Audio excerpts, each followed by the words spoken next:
Hello everybody and welcome once again to this series of laboratory measurement in public health engineering. In today's program, we will talk about hardness and its measurement in water. Hardness in water is caused due to presence of multivalent metallic cations. The most abundant present are calcium and magnesium. Hardness is of two types: temporary hardness and permanent hardness.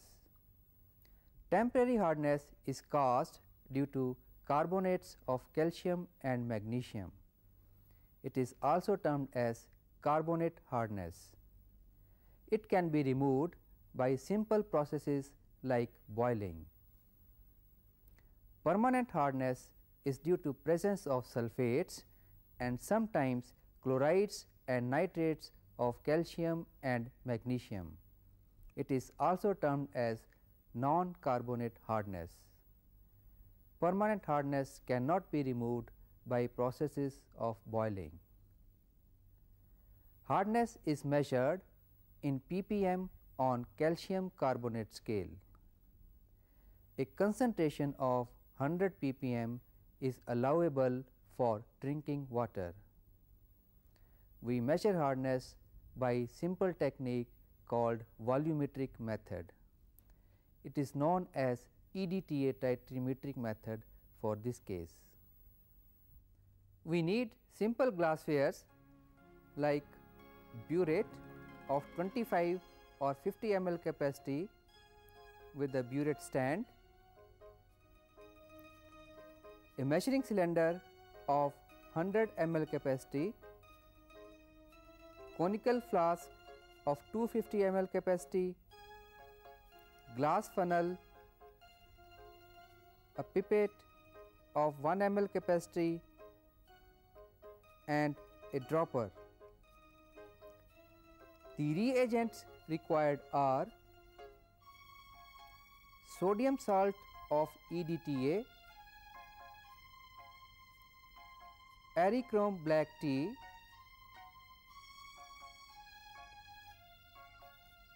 hydroxylamine hydrochloride,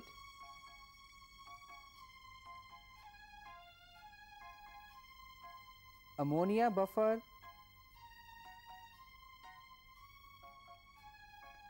magnesium chloride and 95% ethyl alcohol. We also need deionized water and to boil water we shall require a hot plate.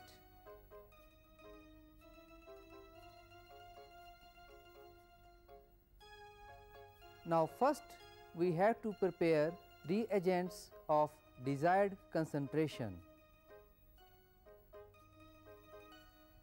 The EDTA standard solution is prepared by dissolving 4 gram of sodium salt of EDTA and 0.1 gram of magnesium chloride in 800 ml of water. To prepare Arichrome black tea indicator, you take 0.4 gram of Arichrome black tea powder and 4.5 gram of hydroxylamine hydrochloride in 100 ml of 95% ethanol.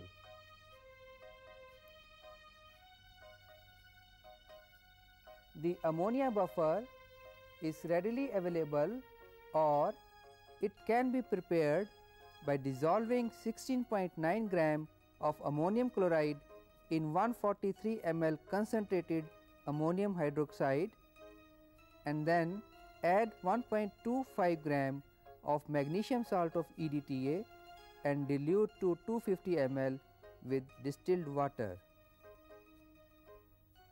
Dilute 10 ml of this solution to 100 ml with distilled water and this solution is stored for no longer than 1 month.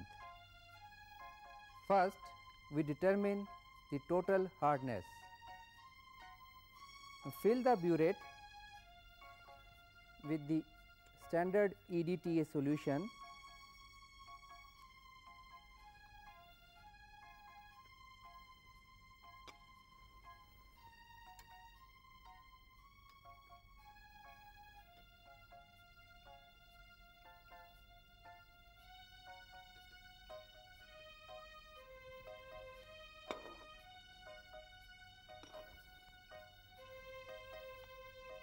As a matter of good practice, give some rinsing.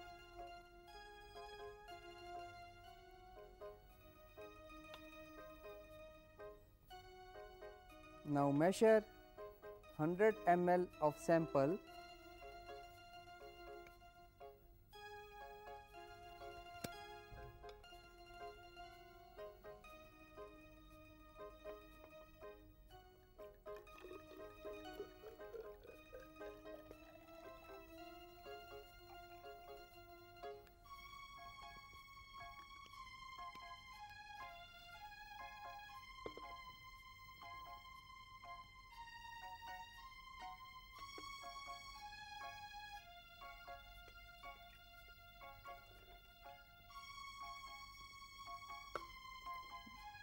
Now we shall add 1 ml of ammonia buffer .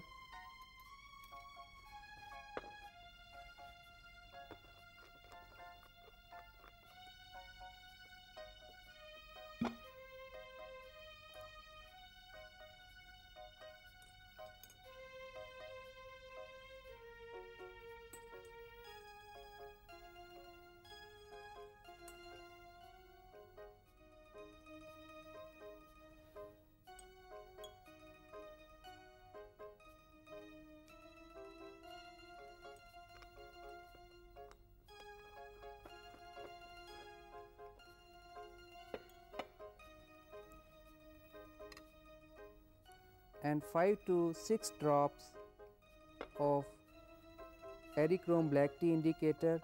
This is also called EBT indicator.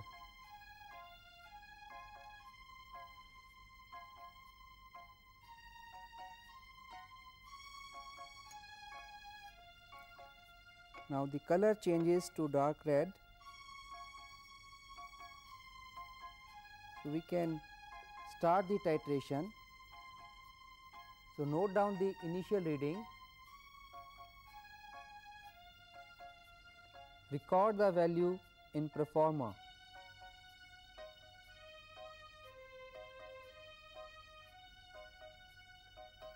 Now start titration.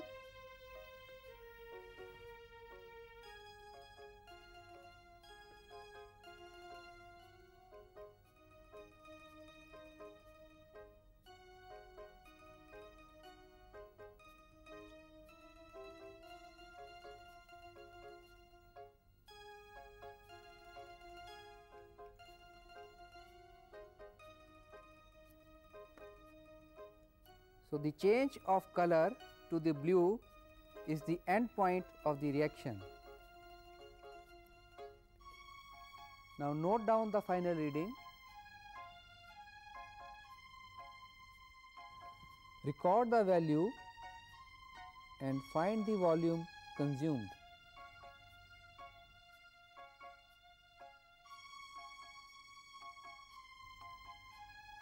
Repeat the test till we get concordant values.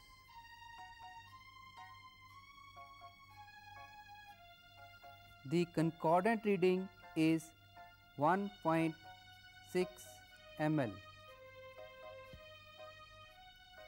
Now we shall determine permanent hardness.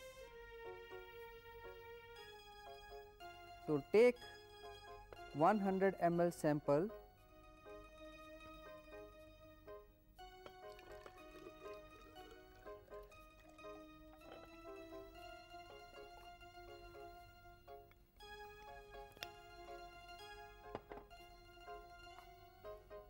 Now take the sample in the beaker .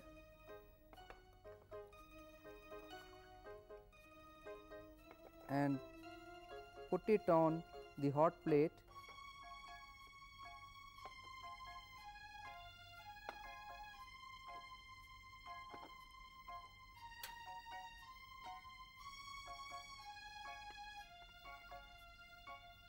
Now we will boil the sample. When it comes to the boiling temperature, we will boil the sample for 15 minutes. Now during the process of boiling, the temporary hardness will be removed, and when we repeat the experiment, then we will be able to determine permanent hardness.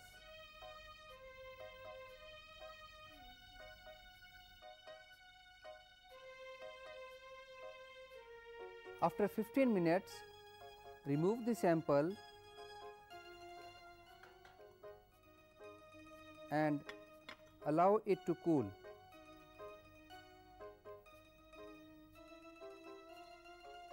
During boiling of water, some volume is lost in evaporation.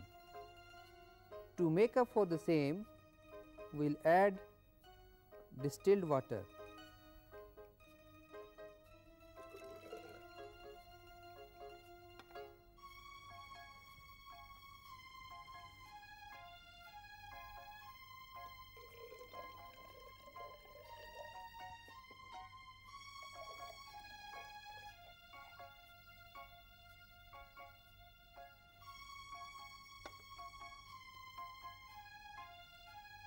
Transfer it in conical flask.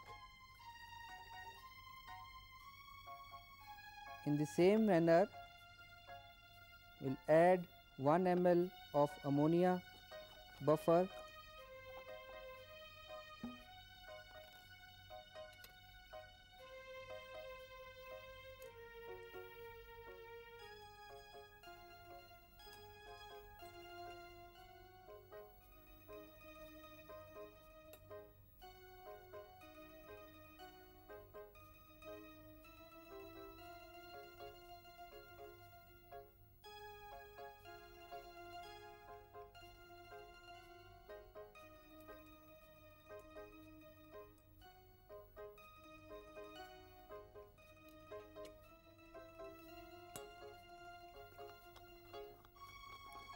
and 5 to 6 drops of EBT indicator.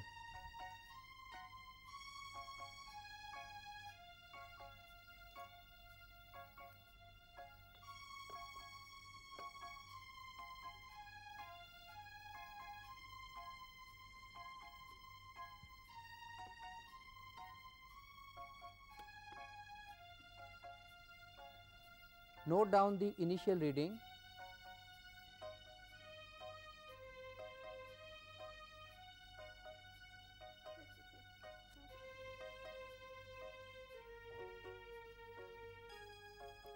Titrate the sample till the blue color appears.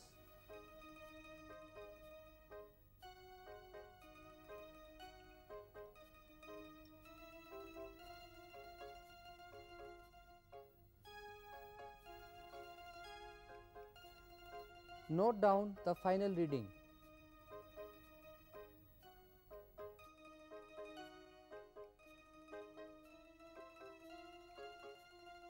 Find the volume of EDTA used. Repeat the process till we get concordant value.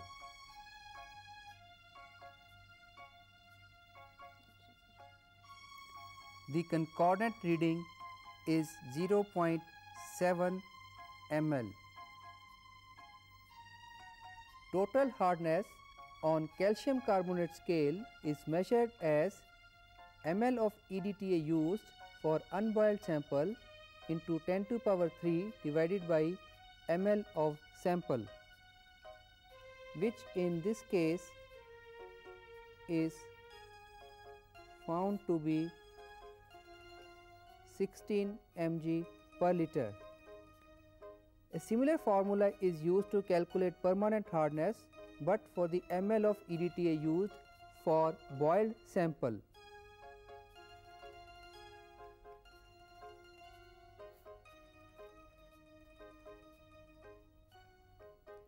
And temporary hardness is found as the difference between the total and permanent hardness. So we can conclude that total hardness of this sample is 16 mg per liter, and permanent hardness as 7 mg per liter and temporary hardness to be equal to 9 mg per liter.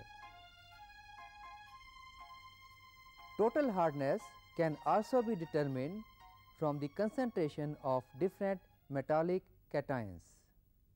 Most often the cations taken into account are calcium, magnesium, iron, aluminium, zinc, barium, strontium and manganese. The formula used is